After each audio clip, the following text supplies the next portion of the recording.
Ang tulong natin ay nasa pangalan ng Panginoon. Siya ang lumikha ng langit at lupa. Ating ipahayag ang ating mga kasalanan sa Diyos. Ang ating Diyos ay Diyos na mahabagin at mapagpatawad.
Mapalad ang tao na pinatawad na yaong kasalanan at nalimot na rin ang kanyang nagawang mga pagsalangsang. Mapalad ang taong sa harap ng Panginoon ay di na pinararatangan ng kasalanan, dahilan sa siya ay hindi nanlilinlang. Nung hindi ko pa naipapahayag yaring kasalanan, sa buong maghapon ako'y nananangis sa matinding lumbay. Sa araw at gabi, bigat ng kamay mo ang nararamdaman, ano pa't wala nang nalalabi akong lakas sa katawan. Hamog ang kaparis na dagling na tuyo sa sikat ng araw. Ako ay lumapit sa iyong harapan at salay inamin. Ang aking nagawang mga pagsalansang di ko inilihim. Pinagpasyahan ko ang lahat ng ito sa iyo'y idaing at aking natamo ang iyong patawad sa sala kong angking. Mga minamahal, sinasabi sa unang Juan 1:9, kung ipinapahayag natin ang ating mga kasalanan, maaasahan nating ipatatawad sa atin ng Diyos ang mga ito at lilinisin tayo sa lahat ng ating kasamaan sapagkat siya'y tapat at matuwid. Salamat sa iyo, O Diyos. Pinatunayan mo ang iyong pag-ibig sa amin nang si Kristo ay mamatay para sa amin noong kami mga makasalanan pa. Ngayon ay buksan mo ang aming mga labi at kami ay magpupuri sa iyo.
Pahayag 14, 6 at 7.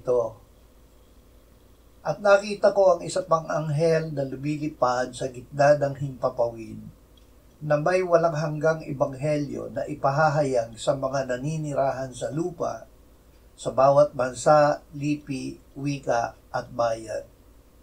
Sinabi niya sa malakas na tinig, "Matakot kayo sa Diyos at magbigay luwalhati sa Kanya, sapagkat dumating na ang oras ng Kanyang paghuhukom, at sambahin ninyo ang gumawa ng langit, ng lupa, ng dagat, at ng mga bukal ng tubig." Ang Ebanghelyo. Ito ang Ebanghelyo. Si Kristo ay namatay para sa ating mga kasalanan ayon sa mga kasulatan, at siya'y inilibing at muling binuhay ng ikatlong araw ayon sa mga kasulatan. Ang Ebanghelyo ay walang hanggan dahil si Kristo ay walang hanggang Diyos. Sa simula ay ang salita at ang salita ay kasama ng Diyos at ang salita ay Diyos. Siya ang kordero na pinaslang buhat ng itatag ang sanlibutan. Sinabi niya na siya ang una at ang huli at ang nabubuhay. Siya ay namatay, ngunit ngayon ay nabubuhay magpakailan paman. Awit 46, 1, 7, 10 at 11. Ang Diyos ay ating kanlungan at kalakasan, isang handang saklolo sa kabagabagan. Ang Panginoon ng mga hukbo ay kasama natin, ang Diyos ni Jacob ay kanlungan natin. Kayo ay magsitigil at kilalanin ninyo na ako ang Diyos. Ako'y mamumuno sa mga bansa. Ako'y mamumuno sa lupa. Ang Panginoon ng mga hukbo ay kasama natin, ang Diyos ni Jacob ay kanlungan natin, upang tayo ay dalhin sa Diyos. Si Kristo man ay minsang nagdusa dahil sa mga kasalanan, ang isang matuwid dahil sa mga di matuwid, upang tayo ay madala niya sa Diyos. Tayo ay dinala niya sa Diyos bilang ating kanlungan, kalakasan, isang handang saklolo sa kabagabagan. Siya ay mandirigma at Panginoon ng mga hukbo na kasama natin. Dahil kay Kristo Jesus, tayo ay naninirahan sa lihim na dako ng Diyos na kataas-taasan. Kaya't masasabi natin sa Diyos gaya ni David, "Aking muog at aking kanlungan, aking Diyos na siya kong pinagtitiwalaan." Roma 3:21 hanggang 25. Ngayon ay ipinahahayag ang pagiging matuwid ng Diyos na hiwalay sa kautusan at pinatotohanan ng kautusan at ng mga propeta. Ang pagiging matuwid ng Diyos sa pamamagitan ng pananampalataya kay Hesukristo sa lahat ng mga sumasampalataya. Sapagkat walang pagkakaiba, yamang ang lahat ay nagkasala at hindi nakaabot sa kaluwalhatian ng Diyos. Sila ngayon ay itinuturing na ganap ng Kanyang biyaya bilang kaloob sa pamamagitan ng pagtubos na kay Kristo Jesus, na siyang inialay ng Diyos bilang handog na pantubos sa pamamagitan ng Kanyang dugo na mabisa sa pamamagitan ng pananampalataya. Si Jesus ang tanging daan patungo sa Ama. Walang sino man ang makalalapit sa Diyos gamit ang sarili niyang kakayahan at pagsisikap. Anumang gawa natin ay maruming basahan sa mata ng Diyos. Upang tayo ay mailapit niya sa Kanya, ang Diyos ang gumawa upang tayo ay maituring niyang ganap ayon sa Kanyang biyaya. Tayo ay tinubos niya para sa Kanyang sarili sa pamamagitan ni Kristo Jesus. Inialay niya si Kristo bilang handog na pantubos sa pamamagitan ng Kanyang dugo. Ang dugo ni Jesus ay mabisa sa atin na sumampalataya sa Kanya. Juan 8:31-36.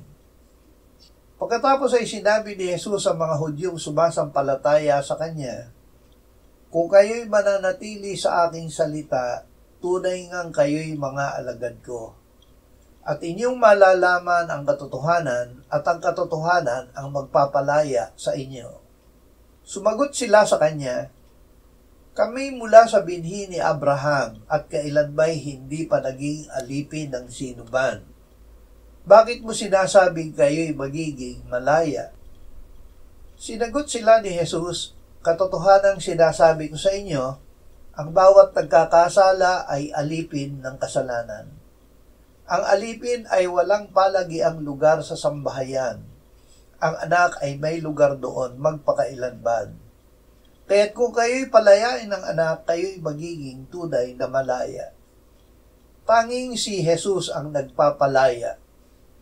Ito ang salita ng Panginoong Jesus tungkol sa Kanyang pagpapalaya sa atin sa kasalanan.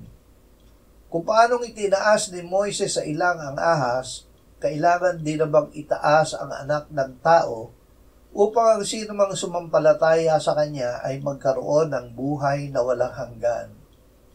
Sapagkat gayon na lamang ang pag-ibig ng Diyos sa sanlibutan na ibinigay Niya ang Kanyang tanging anak upang ang sino mang sa Kanya'y sumampalataya ay huwag mapahabag kundi magkaroon ng buhay na walang hanggan. Sapagkat hindi sinugo ng Diyos ang anak sa sanlibutan upang hatulan ang sanlibutan, kundi upang ang sanlibutan ay maligtas sa pamamagitan niya.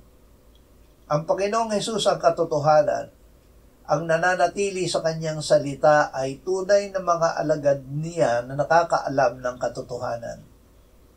Tayo ay pinalaya ni Jesus noong Siya ay namatay.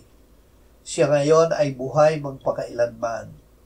Dahil sa Kanya, tayo ay tunay na malaya. Upang hindi magkasala.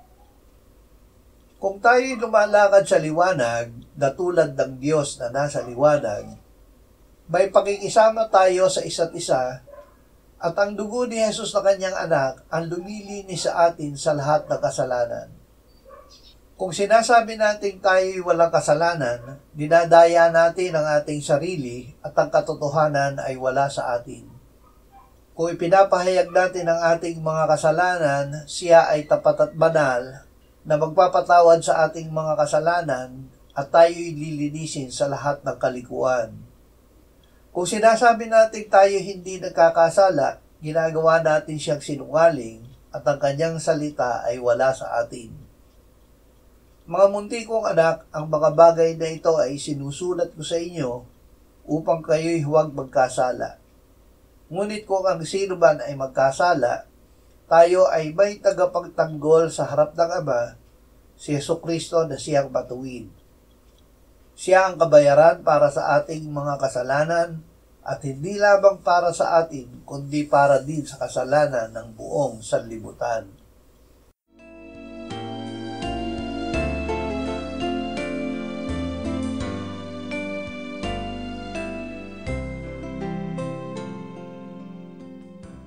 Manalangin tayo.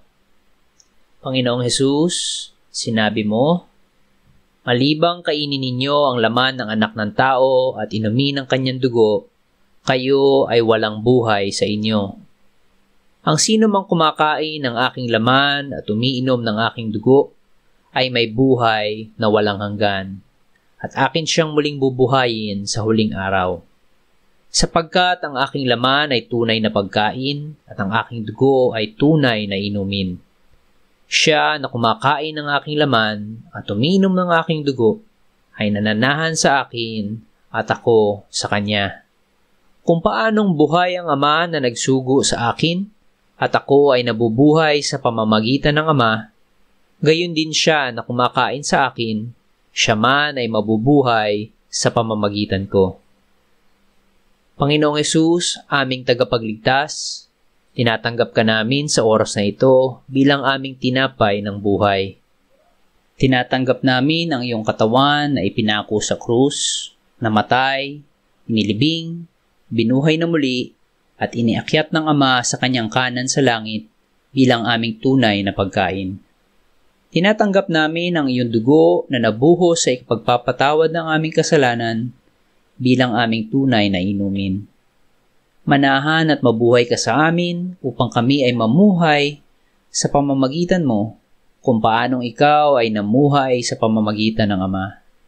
Salamat, Ama, sapagkat dahil kay Kristo, kami ngayon ay nakapamumuhay kasama mo kaisa ng Espiritu Santo. Sa iyo ang lahat ng kaluwalhatian, ngayon at magpakailanman. Amen.